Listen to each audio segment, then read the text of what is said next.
Hello Rachans, you're welcome back to my channel. This video is about my life experience as a makeup artist.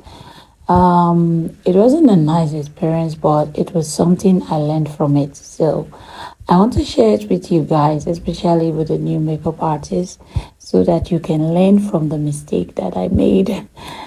Actually, this story is about a bride, though I do not disclose information about my brides, but this is a personal experience that people can learn from, okay? Especially the young makeup artists. Okay, I'll be talking through this video about this experience I had, so please just watch the makeup and enjoy the process. I'll be leaving the product I use in the description box so you can go and check them out, okay? All right, back to our gist. So there's a lady that I was acquainted to, and then she told me that a friend of hers wanted to get married and she would like me to cover the marriage for her. And I said, okay. We discussed price on how much I'm gonna charge, and I told her the price I'm gonna charge. So let me just use a figure for an example. Let's say I told her 250, and she said, "Oh, please, we are just doing a 2 days marriage, which is a traditional marriage booking and a white wedding booking." And I said, "Okay, that's okay." And after much negotiation, we ended at 200. And she said, okay, they paid their half payment, which is like an 100K. And I made it clear, I was like, okay, the white wedding day, I need my balance before then or that wedding day. She said, no problem, that her friend is going to pay. So that was that. Everything was going smoothly. The bride came to me. We discussed one-on-one. She told me the back dressing she wants to do, and I said, okay, no wahala. We did about 3 back dressing. Yeah. So everything was going on fine. The bride liked her makeup. The friend, she liked the makeup. Everything was going smooth and all that. So the day for the traditional marriage, I went for the traditional marriage ceremony. We did the makeup. I tied her gaily. She came out looking nice. And that was what people were saying. Though she was looking nice to me, but sometimes we don't praise our work, but she was looking nice. And she came out. When she danced out, her friend had to excuse me, like, please, let's have a brief discussion. She was like, please, oh, you will have to do a tie and come with bead again for our reception. I said, excuse me, I don't understand what you are saying. She said, yeah, that after the lady has gone to church to do her take her vows with her husband, that for the reception that she's going, that the lady wants to change it to a traditional outfit again, that she will have to tie her hair and she will want to use the bead, because I was the one that made bead available for them. So I said, okay, no wahala. I said, but it wasn't in our agreement and our arrangements and my charges when we were doing this booking. She said, please, please. I said, this came all of a sudden and I already have plans because people have already done booking for Studio Glam. So she was like, please, please, please. I said, okay, no wahala. I told her, but I'm going to add extra charges. She said, Beauty Rush, please. I said, no, it's not Beauty Rush, please. That is the issue. How far? I will have to take cab and come back to and fro. Then I'll still do the tour shop. Then tie the tie and wear bead. She said, okay. So we added extra charges. Let's say the extra charges I added, I told her 50 and she was like, no, that let's reduce it a bit. So we ended at 20K negotiation. out of 50K. So she was like, okay. That was aside our original deal because they've not balanced with our original deal. So the white wedding day came. That's a day after our traditional marriage ceremony. We went for the white wedding. We did the makeup, and she loved herself, and everybody was cool. We were doing okay. So I told them that I am going. She said, okay, that I will have to come back. Oh, I said, my hands are full, but I will send someone that can do better job for them. She did not answer me. So I went to the studio, and I was receiving call. I guess they were done with their white wedding vows taken. So they were calling me, and I told my assistants, I said, please, you have to go and do this touch up and tie a tie. And my assistant understood everything I told her to do on the bride. Mind you, the lady I'm sending, the young lady I'm sending, which is my assistant, she's good in what she does. She can tie gele very well. And the touch up, she's not doing the makeup, she's just doing touch up. So she went, and she was actually busy with me in the studio, but I had to tell her to go and attend to the bride while I attend to the customers that are already in the studio with us. And she went, she left. Then I think she came back, I think like about 30 minutes, 35 minutes later. I was shocked, like, what happened? That was fast. She said, boss, something happened. I said, what happened? She said when she got there, that they were not asking her, like, where's your madam? And she was like, my boss, she's busy. They were like, really? That's, what did she come with that she wants to use to do this makeup? Because my assistant did not go with a makeup boss. She just picked one or two in her bag, and she went. It's a touch up, so you don't really need to go with a boss for a touch up. Just do the touch up, tie the gele, and leave there. So she was like, no, that my assistant will have to clean her face, do a fresh makeup, and tie her the gele. Hey.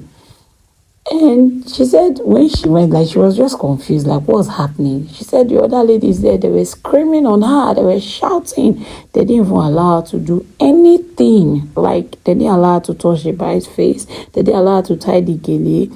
Nothing. Like, so she gave me the explanation of the situation on ground. And I said, what happened before you left again? She now told me that before she left, they called another makeup artist. That the other makeup artist was on her way coming before she left. I said, okay, no wahala, since that's what she want, because she didn't. God, touch up. Why is she cleaning the makeup up? Because the makeup was intact when she went to church and came back. The makeup was still intact. It's just for a little touch up. And my assistant knows she will change her lips and tie a tie, and she will look fresh and looks as if they did another makeup on her. You understand? But I think there was a lack of communication and understanding there, because there are some brides, they think after going to church and coming back, the makeup artist will have to clean their face and start all over again. No, my dear lady, it doesn't work that way. As you are paying for extra service again, that's when it works like that. So I said, no wahala.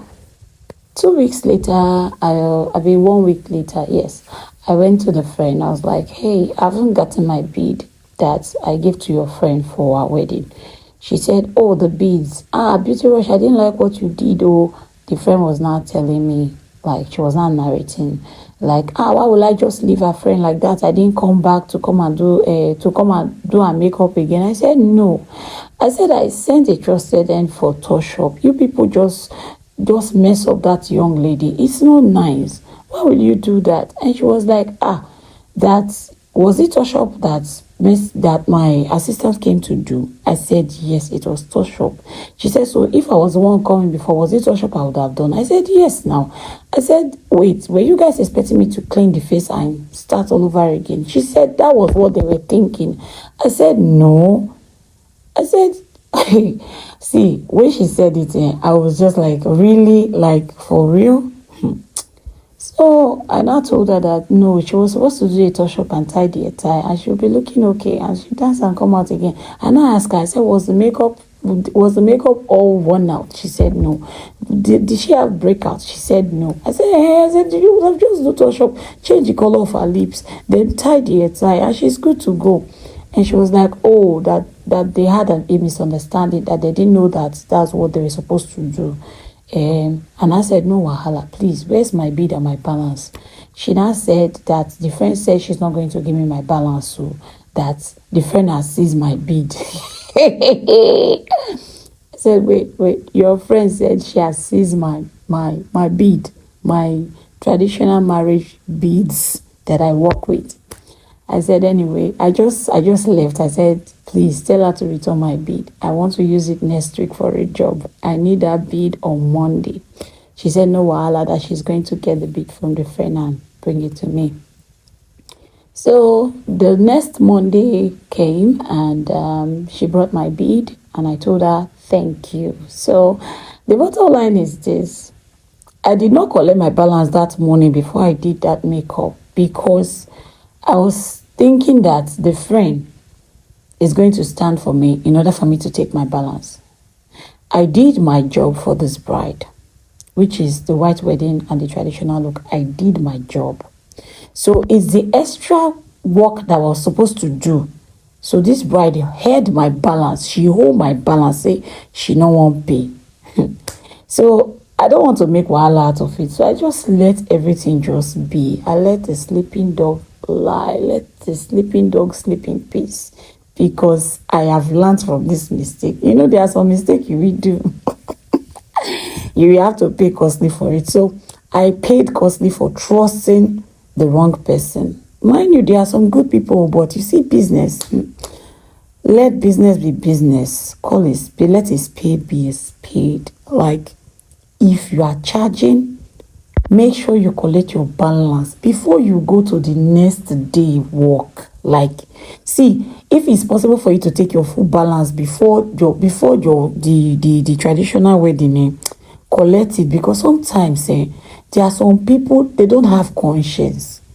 Because how can we have a deal? You are now holding my money. That is it, that money that you wanted to pay me for the touch up? No. Don't give me for your touch up money. Give me my balance. You say no. Anyway, that is one mistake that I learned from. And I know that, please, learn from this mistake that I did. It is not nice, honestly. Though I didn't really feel it much, because I'm doing this work for the passion that I have for the job. I love this, my work. I love what I do. So I did the job and I smiled, especially when she came out, and you know, the moments, the feelings around traditional wedding and white wedding is so nice. So I was fulfilled though, but for me not getting my pay, well, it's not my loss anyway. It's her loss, because she will have her own answer in heaven. I don't want to make problem with people. I don't like doing problem with people. So, did you know, funny enough, this same bride, I saw her one day in one express like that. I said, if I should go and meet this lady now, we will disgrace ourselves here. I beg, I just lock up and just let things be. At least I got my bid, so she's not holding any more of my property that will make me to like cause problem. So that's that. So that's what happened. So concerning this makeup, you see this, my beautiful student. Her name is Precious, by the way. She's a very good student. She's learning on that Beauty Rogers Makeup Academy, and I hope she will come out in flying colors, because I take my time to teach my students. So if you have not registered with us, please try and do. And if you have not booked with us, just try us once and see the glory of the Lord radiate over you. Hey, You will just be seeing money, money left and right, money left and right.